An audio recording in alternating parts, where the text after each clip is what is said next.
que tous ceux qui m'ont diffamé et qui m'ont accusé d'avoir fait le comédien Monsieur Sexy viennent s'excuser.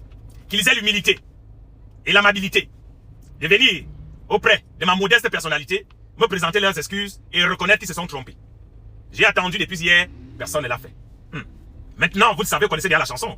Si j'ai décidé de leur porter plainte, surtout maintenant, puisque j'ai déjà des arguments, puisque le comédien est apparu, ils vont venir dire, parce que Paul Biya est écan comme moi, c'est pour cela que je crois que le pays nous appartient. Ils vont venir avec le tribalisme qu'on connaît.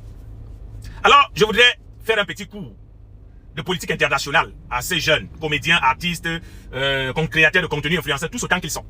Et je voudrais leur prendre des exemples à travers le monde. Je commence chez nos voisins, le Nigeria. Vous avez au Nigeria des milliardaires établis. Donc, l'homme le plus riche d'Afrique est un Nigérian, Aliko Dangote. Pour ceux qui sont déjà allés au Nigeria, cet homme, nulle part, vous avez entendu qu'il s'est mêlé de politique. Nulle part, vous avez entendu qu'il a même eu des ambitions politiques. C'est un industriel qui ne s'occupe que de son business et de compter son argent. Est-ce que vous pensez que Aliko Dangote n'a pas les capacités d'être président au Nigeria? Bien sûr que oui. Mais il a fait le choix de ne pas se mêler de politique. Parce que lui, il connaît les conséquences et la face cachée de la politique. Vous avez un monsieur comme le PDG du BA, Tomi Elumelou. C'est un Nigérian, un milliardaire. Il côtoie les chefs d'État à travers le monde. L'avez-vous déjà vu parler politique? Jamais. Il ne parle que finance et business. On avance vers la belle famille. Vous avez des stars là-bas, comme le Mola Omar, Emmanuel Keita, comment il s'appelle, Emma Loès, les Apuchu nationales, des influenceurs très respectés et très connus là-bas, qui ont fait le choix de ne pas parler politique. Vous avez même la plus grande star ivoirienne, qui est Didier Drogba, qui a fait le choix jusqu'à ce jour de ne pas parler politique. La seule fois, c'est lorsqu'il y avait eu, ils se sont qualifiés pour la Coupe du Monde 2006 en Allemagne, c'était en 2005, ils s'étaient mis à genoux, lui et ses coéquipiers, ils ont dit aux Ivoiriens de faire la paix et de déposer les armes. Il avait profité de l'occasion. Mais vous n'avez plus jamais entendu que Drogba a parlé politique en Côte d'Ivoire. Je quitte l'Afrique et je vais dans les pays que vous aimez prendre en exemple. La France. Vous connaissez très bien Kylian Mbappé. Vous connaissez très bien Teddy Riner. Ce sont les plus grands sportifs français à l'heure actuelle. Teddy Riner est peut-être 5 fois médaillé d'or olympique. Pour ceux qui ne connaissent pas Teddy Riner, allez sur Google. Avez-vous déjà vu Teddy Riner parler politique? Non. Avez-vous déjà vu Kylian Mbappé parler politique? Non. Mbappé ne parle que du football. Avez-vous déjà vu Lionel Messi, qui est pourtant issu d'un pays qu'on appelle l'Argentine, où actuellement, il y a un président extrémiste là-bas, Jair Bolsonaro. Il faut écouter les discours de ce monsieur. C'est un président de l'extrême droite. Avez-vous vu Messi parler politique en Argentine? Lui, Messi, qui peut lui faire quoi? Star interplanétaire, qui peut faire quoi à Messi? Mais Messi évite la politique comme la peste.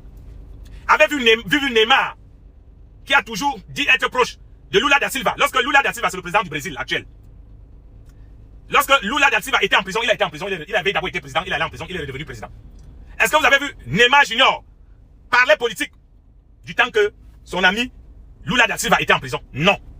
Il a fait le choix de ne pas parler politique parce qu'il s'est dit, si lui, Lula da Silva, qui a été un homme puissant au Brésil, a fini en prison avec les affaires de Petrobras, des pots de vin et autres, combien de fois lui, Neymar?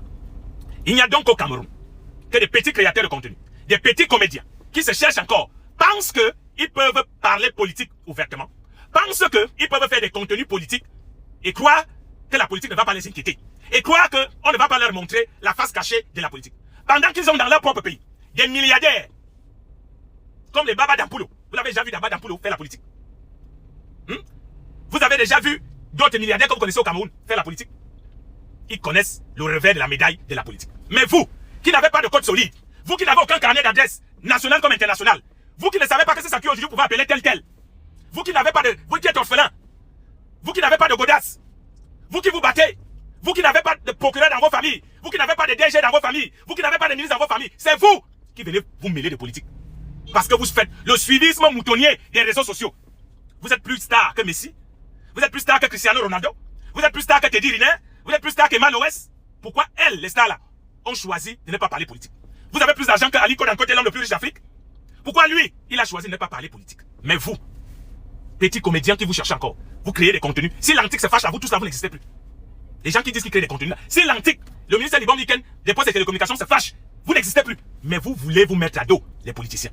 Vous voulez vous mettre à dos la politique. J'ai passé le temps à vouloir vous l'expliquer. Aujourd'hui, je peux vous l'expliquer terre à terre. Parce que pendant la campagne, nous étions dans un moment de guerre. Alors moi qui vous parle, ça fait 14 ans que j'exerce pleinement le métier de journaliste. Je ne compte pas les 2 ans que j'ai fait stage académique et stage professionnel. Donc officiellement, ça peut faire 16 ans. j'ai commencé dans le journalisme d'éducation, j'ai évolué dans le journalisme société et j'ai atterri dans le journalisme politique.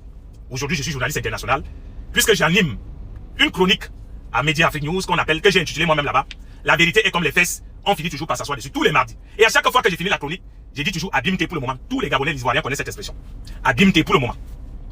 Donc, moi je connais la face cachée de la politique. J'ai vu des personnes se mêler de politique et être ruinées complètement. Je ne vais pas citer leur nom ici. Mais si vous avez un peu de la connaissance historique du monde et du Cameroun, vous verrez qu'il y a des gens qui ont eu la très mauvaise idée de se mêler de politique et qui ont fini ruinés. La politique n'est pas la chose des enfants. La politique n'est pas une chose des enfants. Ne pensez pas que parce que vous avez les téléphones, parce que vous avez les abonnés, vous pouvez parler politique. Restez dans vos couloirs, que chacun reste à sa place.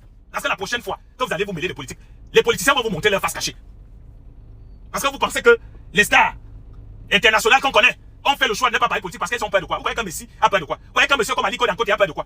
Mais s'il fait le choix de ne pas se mêler de politique, c'est parce qu'il connaît le revers de la médaille de la politique. Mais apparemment, vous ne connaissiez pas ce que c'est que la politique. Apparemment, on vous a mal renseigné sur la politique. Je crois que vous avez eu un peu un aperçu de ce que c'est que la politique, c'est ce qui et tout le reste. La prochaine fois, faites très attention avec la politique. Quand vous n'avez pas les côtes solides, quand vous ne comptez sur personne, taisez-vous tout simplement. Gardez le silence. Allez voter et restez tranquille. Vous pouvez voter sans faire le bruit sur le terrain politique. Tout le monde peut voter. Ou alors vous vous engagez comme les gens comme les Makoso, les gens comme les David Douillet. En France, ceux qui connaissent le monde sportif français savent qu'il y a un certain David Douillet qui a été un grand judoka qui est devenu député. Il est du parti des Républicains. Vous faites comme Makoso qui s'est engagé officiellement en Côte d'Ivoire au profit de Ouattara. Mêlez-vous de politique si vous avez les côtes.